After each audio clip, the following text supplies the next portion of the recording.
Hello everyone, it's Davy Mooney out here at UNT where I run the jazz guitar program. I'm a Benedetto artist, Sunnyside Records artist, got 2 Mel Bay books, Personalizing Jazz Vocabulary, Into the Labyrinth, Way Back is the new Sunnyside release, and yeah, it's late March here at UNT. We just got through our Gomez week with our guest artists, and it's senior recital season, so I come back in the evening and watch great performances from my students who are trying to graduate, all that good stuff. And yeah, I wanted to talk to you all about something a little different today. I usually take a tune and dissect it in all kinds of different ways. But I had a student come in the other day asking about chord voicings, and it's not really something I've talked about a lot. My books don't really cover it. And I talked about it a little in the comping video, if you go back, but in that instance I was talking more about rhythms and strategies for comping, not so much the voicings themselves. And the thing with me is I picked up my chord voicings along the way from diverse sources. I never had like a chord book or even like a system. I feel like a lot of my students these days have kind of systematic ways to voice chords, like maybe the drop system, which I think is really great, really amazing. You know, Chuck Wayne and Ben Monder, particularly masters at that, and many others. I didn't really do that. I just sort of learned, I think, the basic chord shapes that I say we all learned, but by we all, I mean people studying jazz guitar in the mid to early 90s, and in New Orleans, I guess. But I think in other places too, just your sort of standard chord forms. And then picked up different things along the way from listening to people and watching, particularly like watching Steve Mazikowski, Hank Mackey, and different guitar players in New Orleans play their chords. And so let me show you some of the ones that I play, and then I'll demonstrate some comping using chord voicings. I'm going to do Stella by Starlight again. I know I use that one a lot, but it's good for this because it has like every type of chord that you can encounter in a jazz tune. But before that, I'm going to take a little sip because I got a new espresso machine in the office and been making up these sort of latte cortado type things. And I had to take a few sips during this video. But anyway, just to start with like the basic 7th chord and extensions. So if I see a major 7, say I see C major 7, you know, I don't think there's anything wrong with this chord right here, you know, that we probably have learned. We have root 5th, major 7, 3rd, although a lot of the time, and with all these chords, I'll take chord shapes that are pretty standard and I'll just play parts of them. So in this case, I don't always play the 5th. Then again, sometimes I'll play this. I might do this. Any kind of like melodic variation on that, and sometimes this is a nice shape to like, instead of doing the 5th, and remember I have a 7-string guitar, so you kind of have to ignore that low note, but instead of having the 5th, if you finger it like this, you kind of have this little mess around note. Or maybe I'll do this. So right there, that's a bunch of different ways to play the chord using that same initial shape. And I think overall, I like to kind of voice lead, depending on what chord is coming next, you know. Anyway, not to get too much into that. I don't see anything wrong with this one, you know, C major 7, this would be an A minor 9, or this one. It's kind of Wes Montgomery type voicing. You got G, D, E, B. And then, you know, any kind of variation on that. So sort of melodic motion in there. Nothing wrong with this one. C major 9, or this, you get like a 2 sound. E, C, D. Put the 5th on top. Maybe make it a sharp 11. 6, 9. So I have all that just in that little chunk of the neck. That voicing sort of a C6 with the 5th, and I could also put the sharp 11 on top. Sometimes I'll do this, you know, the open one. maybe more like that, a C2. But you know, in the key of C, those notes are open, but this would be sort of root position, major 7 chord. But I might go so that I have the 2. So there's some voicings right there, right? So up here, nothing wrong with this bad boy. Again, I might just play a couple notes of it. I might go put the 9 on top. Here's a voice, and I never used to play this when I was younger. I thought this was kind of ugly, like having that interval of a, what is that, a flat 9, like B to C. But I kind of like that now. So I might do that. C6, 9, you have all this stuff here. C kind of 6. Again, that voicing again, that shape. So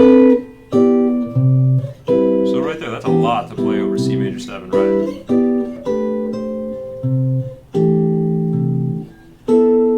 Here I got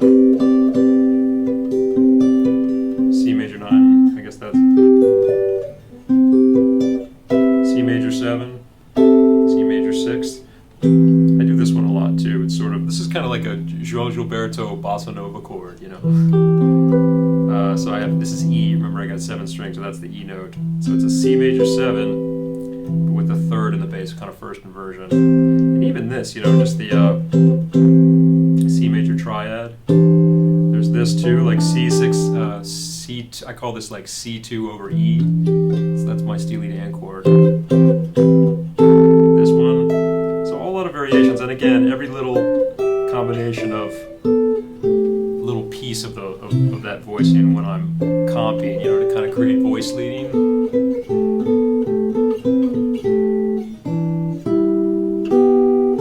Little 6th and 7ths. A la Schofield and Frizzell and those cats. And then, you know, up here you got. So that's some of the ways I might voice, you know, C major 7, C major 7 sharp 11. And, you know, I realized I built more of these chords by just kind of playing around with the shape that I already knew. You know, that's kind of where a lot of this is coming from. Major 7 sharp 5. Sharp the 5th.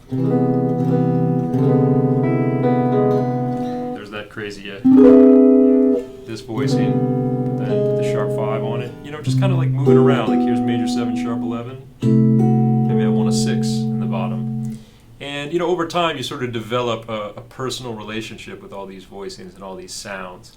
And I use them to kind of either to voice lead, have little counter melodies, little inner melodies, or to just kind of evoke some particular sound. Like to me, you know, that's one thing, that's something else.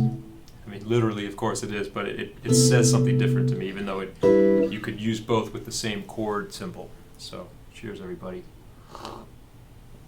So then, you know, minor 7, let's see, nothing wrong with this bad boy right here. Again, I'll often do this, so I can kind of mess around on that 3rd string, get some movement. Quartal. I'm going to talk about quartal voicings later, but voiced in perfect fourths, you know. You can put the 6 on top, bring the 5th back if you want. Here's another 6/9, C minor 6/9. I also like, one of my favorite voicings is like the C minor 6/9 with the 5th in the bass. I don't know why I love that chord. That sound. And you could put the 11 on top. You just play minor 9. Put the 5th on top if you want. I guess in this key you could kind of, this kind of gets into magic chords I'll talk about later, but I always also look for the opportunity to see if I can put an open string in there. Although these voicings take up a lot of like sonic space, a lot of bandwidth, so you gotta save that for a special occasion. I'm playing like C minor 7 and playing the open D, so you get this like rub. Let's see. Up here, I like this chord a lot. I like this chord. It's the Walking on the Moon chord. Andy Summers, minor 11. Up here, I like this chord a lot. I like putting the 5th on top. You know, you don't always have to have the root, but there's nothing wrong with having the root in the chord. Put the root up here. I like this one a lot too. that's like a minor 11, and I put the 6 on top too, so you get that kind of rub in there. This is nice too. Same thing, we'll put the 9 on top, and then you're probably not going to be able to get the root unless you know, with your finger or with your nose or something. I used to do that a lot. Anyway, I don't want to scare any small children watching this. You know, and I'm probably, as you can see, I'm kind of systematic in that I know a bunch, but a lot of time I'm just kind of moving the notes around to see what I can come up with in terms of like melodic movement within the chords or voice leading. But the basic shape, I mean, you know, C minor 7, everybody knows this, C minor 6. Of course you can get minor major 7s in here. You can get minor major 7 with the 11 on top. Minor major 7, yeah, I'm saying that right. Here's another one in here, I forgot. This is a cool voicing for C minor, as well as like, I mean, there could be a lot of things. It could be E flat major, it could be A flat major, depending on what note is in the bass. That's a good one. Where were we here? Put the 6 in there. It's minor 7. This is the same as that, really. Minor 6, I think of that as like a Wes kind of voicing. Minor 11, and any combination. I like this one. This is actually something I didn't do this for major 7, but so this could be E flat major 7, E flat 2, but if you put a C in the bass, it's a C minor. Nice voicing for C minor 9.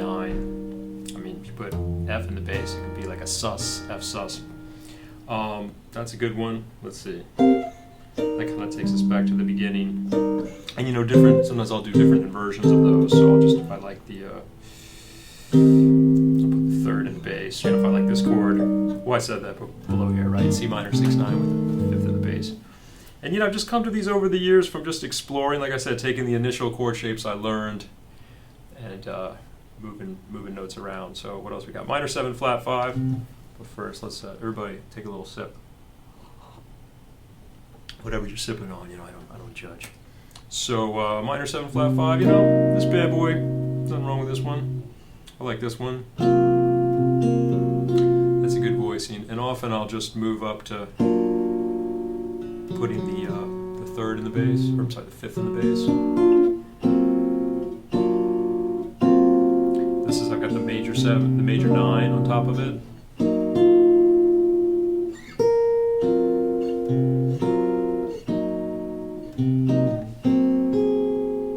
Variations, just moving notes around within the scale, the Locrian scale or the Locrian sharp 2, whatever you call that scale. Up here, you know, kind of the same thing, just I could play a minor 11 and it's sort of neutral, right? I want to put in the flat 5, or I don't have to. This one, and that's kind of a big one, takes up a lot of space sonically.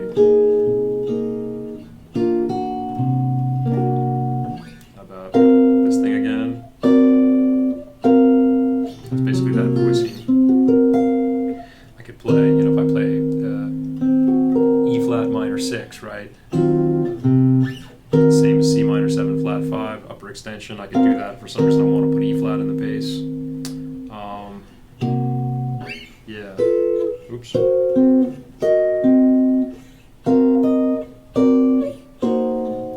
This voicing, but with the root on top.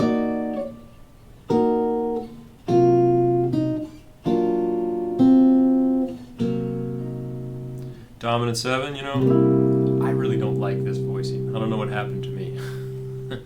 So, I don't mind these 3. Just the 3rd and the 7 and the root. I think it's cool for a dominant, but I hate that 5th in there. This one sounds good, y'all. The same one, like an E minor 7, flat 5, is a C7 with the 3rd in the bass. This thing.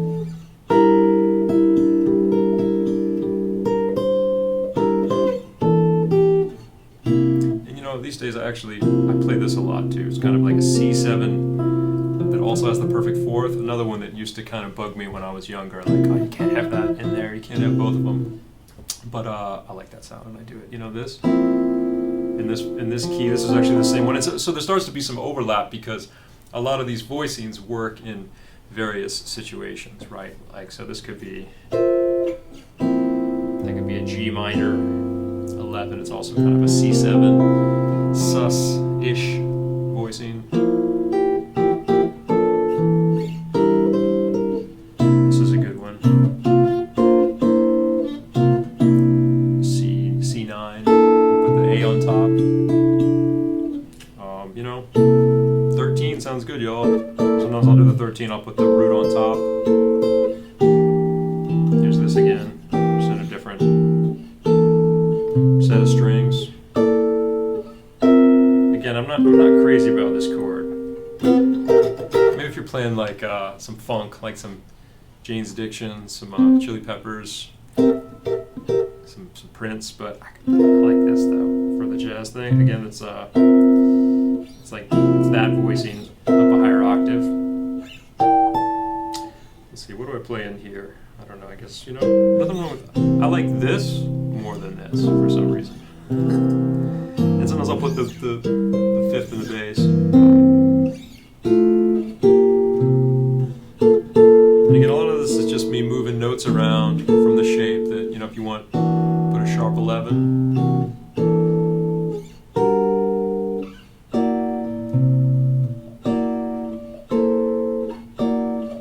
Over the years, my fingers have found ways to get smoothly from one of these chords to the next. That's just putting the sharp 11 instead of the perfect fourth there.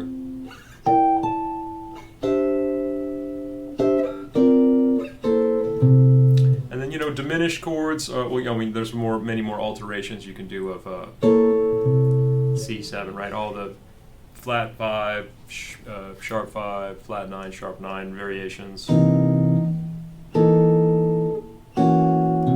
There's like flat 9, flat 5, sharp 9, sharp 5. Mix and match those together. This is a Mazikowski one. So you got sharp 9 and 13. Up here, Barney Kessel plays that a lot. 13 flat 9, also this 13 flat 9, more like kind of a Herbie Hancock sound.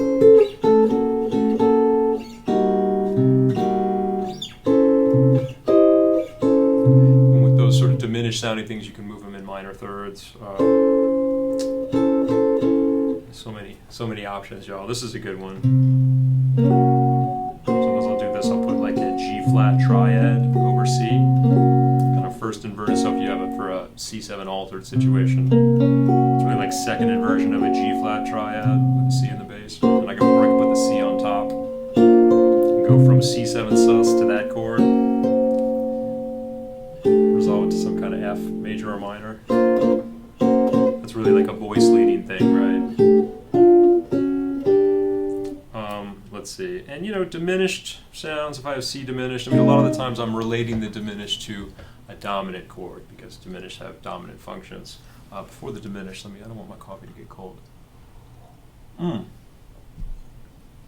It's really kind of changed the game for me this semester, y'all. All right, I got a lesson coming in 20 minutes. Let's get through this. So, you know, C diminished again. I'm not crazy about this voicing, but I like the partial version of it. Of course, you can move that in minor thirds. And you know, in this instance, like I would use like this diminished shape related to like a C7, you know.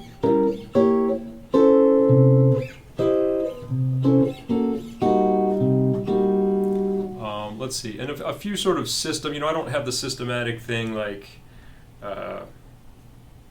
drop. I haven't really done the drop system in any meaningful way, going through different chord voicings, but I remember going through like quartal voicings, like on the top, really on different string sets, usually 4 strings at a time or 3 strings at a time, where you're just like harmonizing the major scale in fourths. So if I had C major, or let's say I have C Dorian, you know, I could play the B flat major scale harmonized in fourths on those middle strings right there, or 4 strings. So you get a lot of voicings like that, kind of McCoy Tyner.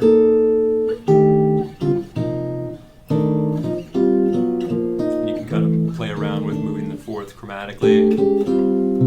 Some voicings that way, but the shapes are like.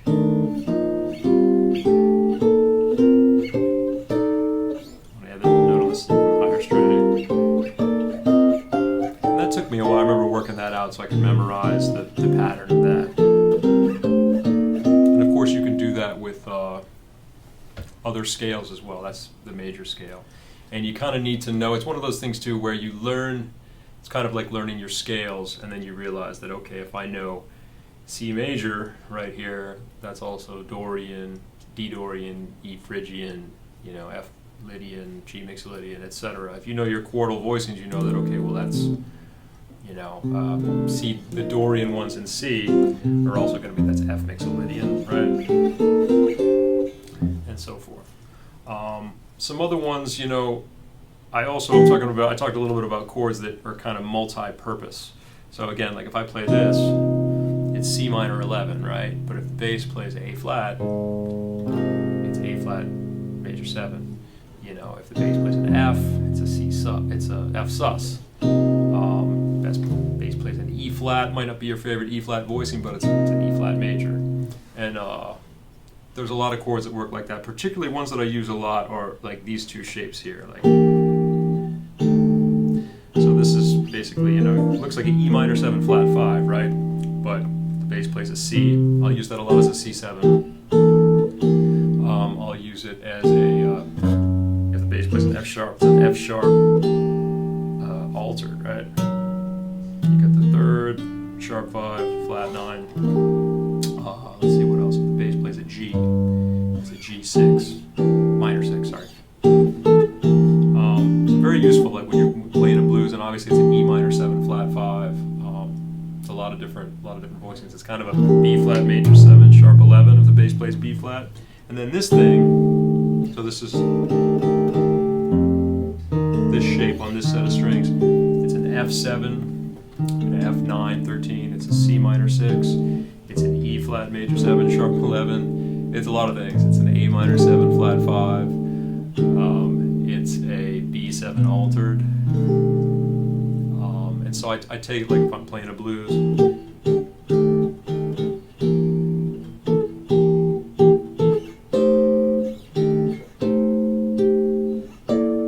Just using these shapes.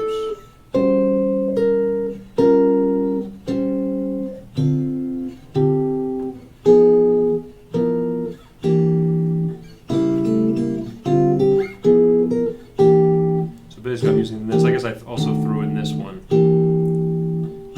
that F7. If I lower that note, I get a kind of F7 flat 9. But I can play using those shapes on those middle 4 strings to get a lot of cool stuff. And then talking a little bit, I'm looking at my watch because I have a student coming. See, these videos are very live, y'all. I have to like sneak in some time. So yeah, and then sometimes if I really like the sound of a particular voice, and I remember going through like, or an interval, this is maybe my version of the drop system, but if I like the sound of a voicing, sometimes I'll take it through different scales, like ascending the neck like this. So like I've mentioned this chord, you know, it's a really nice chord, like it could be an E flat major 7. So say if it's an E flat major 7, I could take this interval structure, which is 5th, 2nd, 5th, right? That's a 5th, that's a 2nd, that's a 5th, and take it through, say, okay, what if I kept going through E flat major?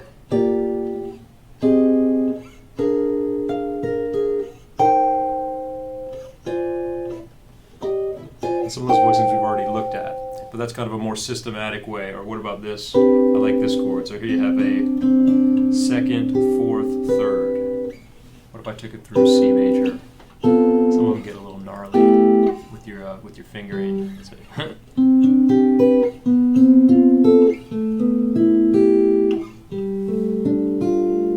you can hurt yourself and give yourself a hernia trying to do it. And some of them are not practical, but you come up with some cool sounds. You know, sometimes like I'll do that sometimes. So that's that same structure. Like this could be a G7.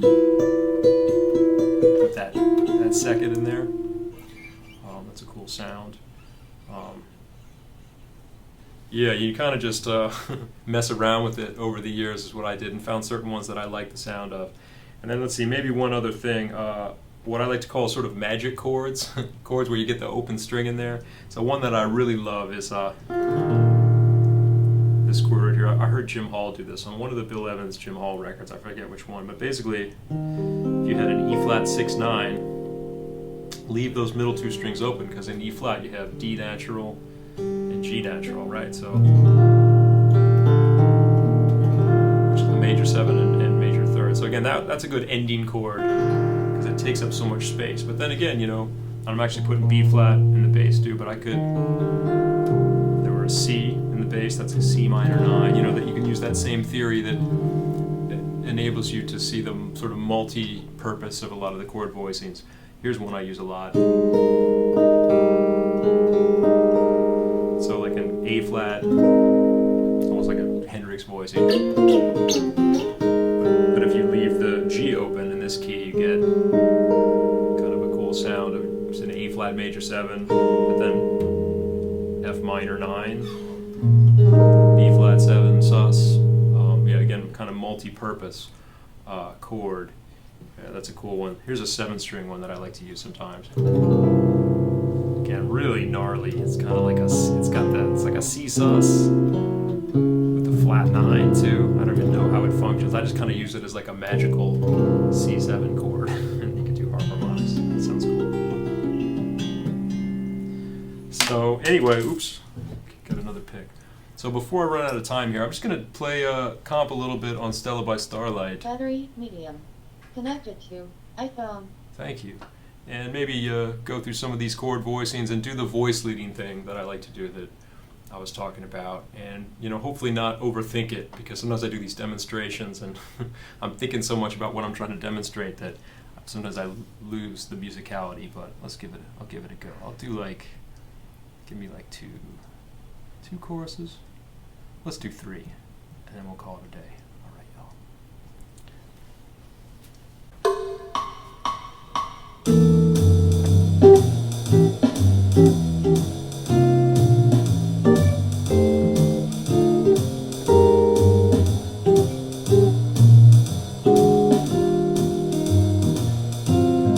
Sometimes use the root, sometimes not. That's what I didn't do yet.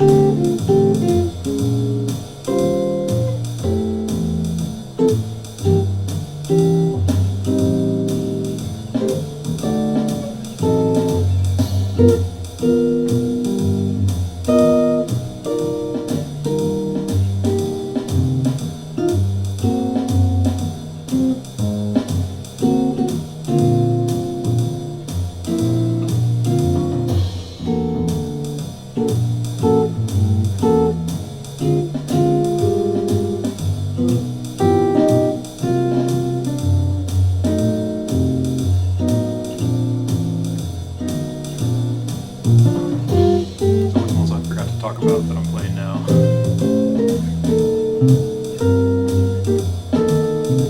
Quartal.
Thank you.